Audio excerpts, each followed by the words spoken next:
My son didn't do what I told him he was supposed to do.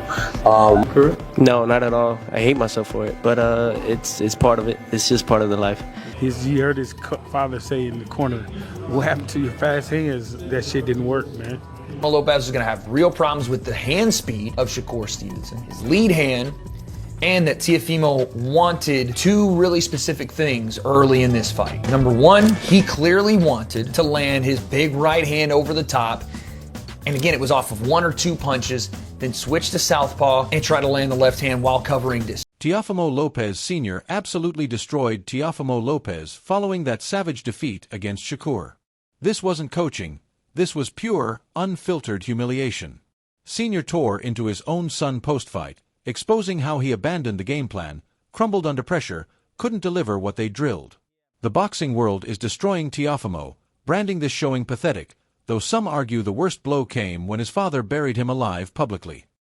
His rhythm was supposed to be different, where we were supposed to stop Shakur from doing whatever Shakur does best, you know what I'm saying? Congratulations to him for winning, you know what I'm saying? But that was not my son in there, you know.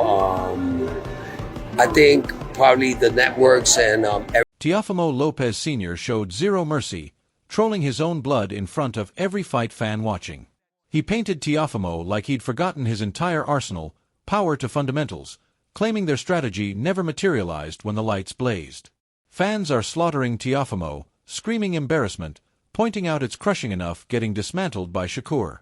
But your own father exposing you worldwide? That screams total collapse. It just looked like all his powers were not there. Like everything was like that we planned, everything that he did in sparring, everything that we planned to do was not there. His power was not there. I was in shock, man. And Teofimo Lopez refused to hide, owning every brutal moment from that nightmare performance. He confessed to ignoring his corner's blueprint, accepting full blame while acknowledging their preparation was flawless. Fans respect the accountability, yet his confession exposes how catastrophically he crumbled when it mattered. Following Shakur's commanding clinic, Teofimo's words only strengthened the story that his execution and discipline completely disintegrated. I did poorly on not listening to my team. That's on me. Take it on the chin, you know. My team did a phenomenal job. They had great guidelines. They had great instructions. I just didn't listen to them. Bomac keeps it real, stating plainly, Shakur Stevenson's ring genius operates differently.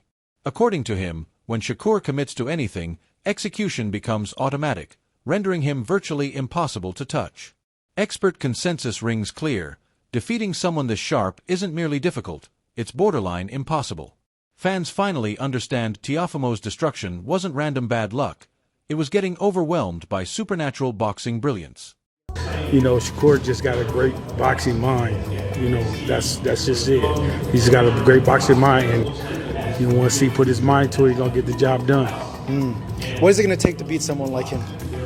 I don't know, Brian. Probably want to stay away from that. The Wade concept exposes Teofimo's disaster night, revealing exactly how Shakur Stevenson weaponized control throughout.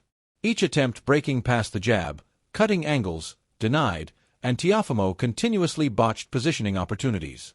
Rather than stepping left, unleashing power through his right, he walked straight into Shakur's trap.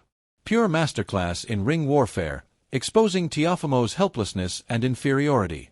Having real trouble getting to Shakur Stevenson. He could not get past the lead hand. The jab was stifling him. He was having trouble cutting the ring. He was having trouble getting to the outside foot. This was an orthodox southpaw matchup where Teofimo needed to step to his left to try to push the lead hand away or at least get head off center line if he wanted to throw his right hand. Instead, he was doing the opposite. Ade Oladipo states it directly. Teofimo Lopez arrived carrying hype, but facing Shakur Stevenson, everything shattered.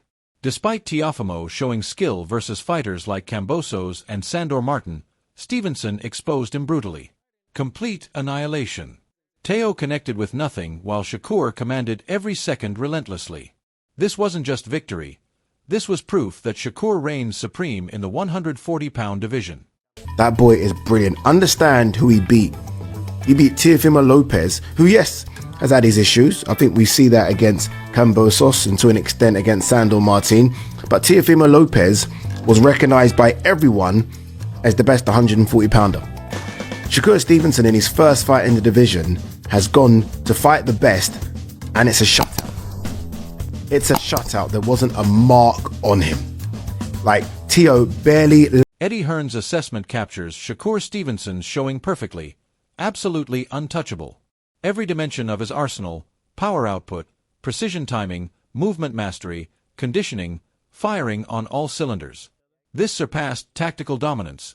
This was witnessing complete fighter excellence executed beautifully.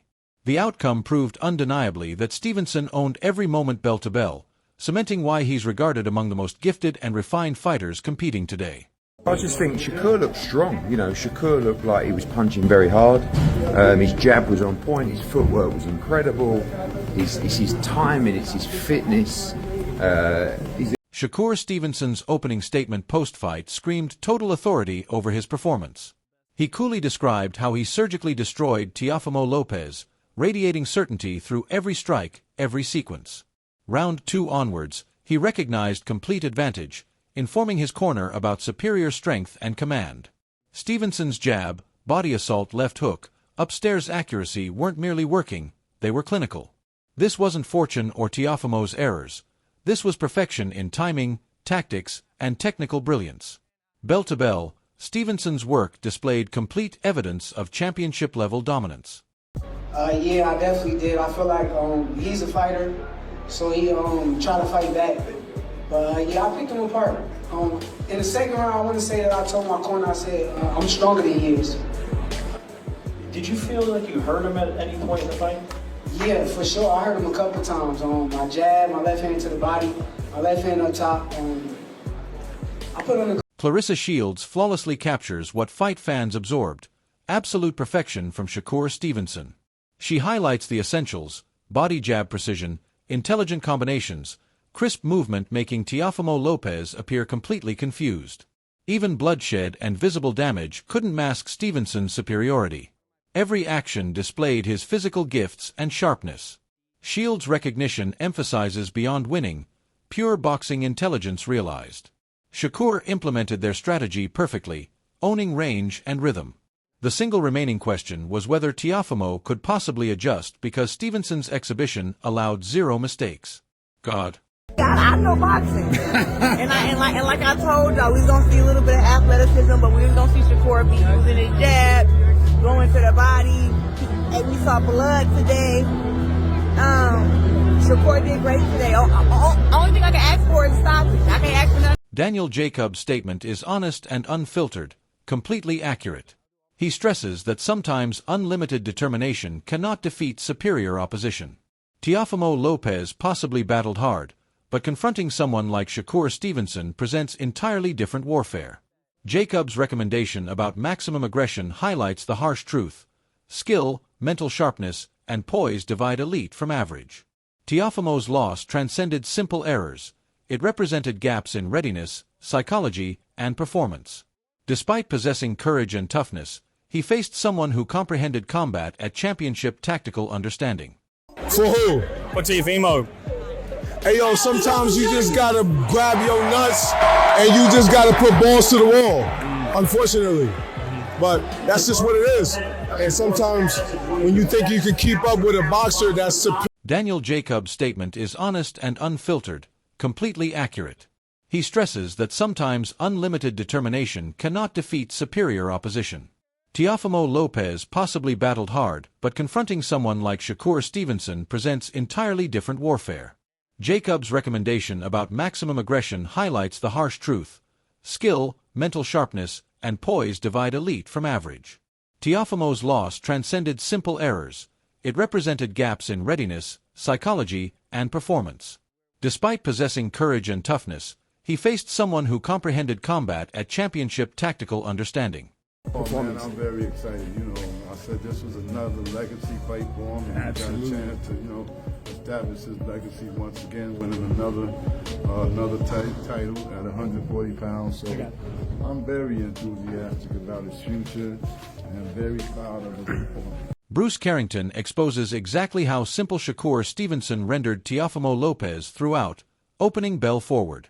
Stevenson's accuracy, reactions, and counterpunching maintained Teofimo constantly disrupted.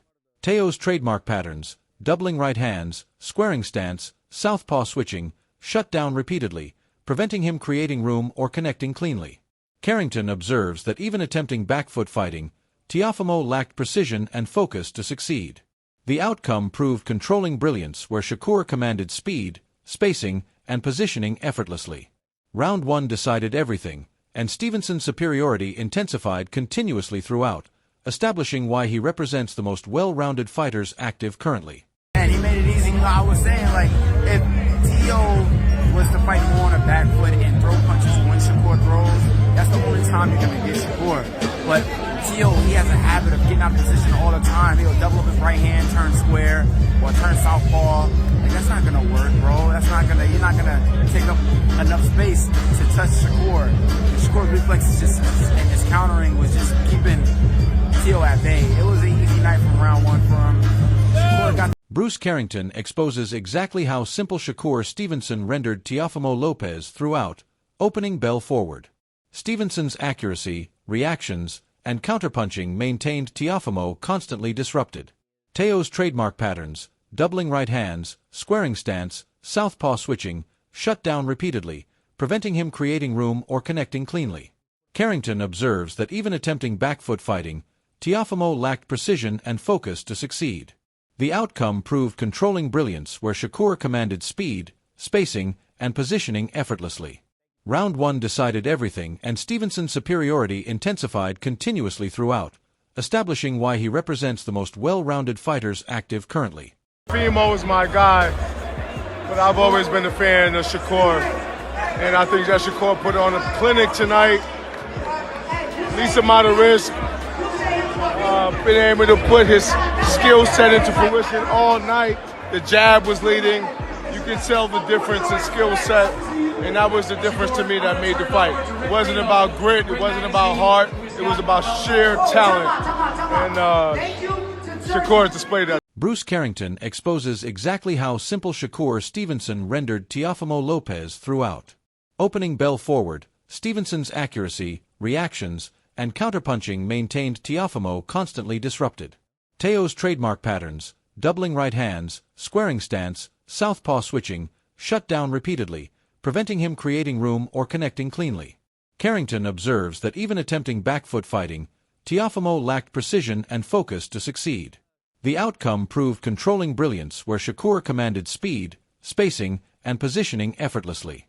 Round 1 decided everything, and Stevenson's superiority intensified continuously throughout, establishing why he represents the most well-rounded fighters active currently. What did you make of it? At the end of the day, if you look at interviews before the fight, I was saying that, something looked off about him. He looked like he just wasn't really focused on the fight. He said my name before the fight more than he even said. Bruce Carrington exposes exactly how simple Shakur Stevenson rendered Teofimo Lopez throughout. Opening bell forward, Stevenson's accuracy, reactions, and counterpunching maintained Teofimo constantly disrupted.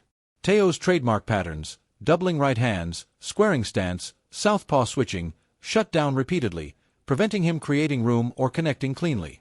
Carrington observes that even attempting back foot fighting, Teofimo lacked precision and focus to succeed. The outcome proved controlling brilliance where Shakur commanded speed, spacing, and positioning effortlessly. Round 1 decided everything, and Stevenson's superiority intensified continuously throughout, establishing why he represents the most well-rounded fighters active currently. Backstage, bro, I'm just going crazy. Like, he beat him up. It's easy work. Like, he's beating Teo up. Like, it's not even a close fight. You know what I'm saying?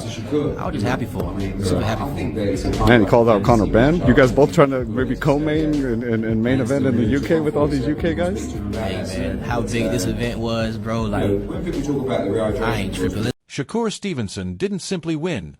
He declared war. Every jab, every combo, every movement proved exactly why he's emerging royalty and future icon at 140 pounds. Teofimo Lopez, meanwhile, confronts brutal questions regarding focus, commitment, and delivery under fire. What's coming next? Can Teofimo bounce back, silence his father's criticism, or will Shakur sustain his reign? Fans remain divided, arguments exploding everywhere, and this saga continues burning. Who's mentally tougher? Who craves it most? Share your opinion below. You riding Stevenson's momentum or believing Teofimo's capable of shocking revenge?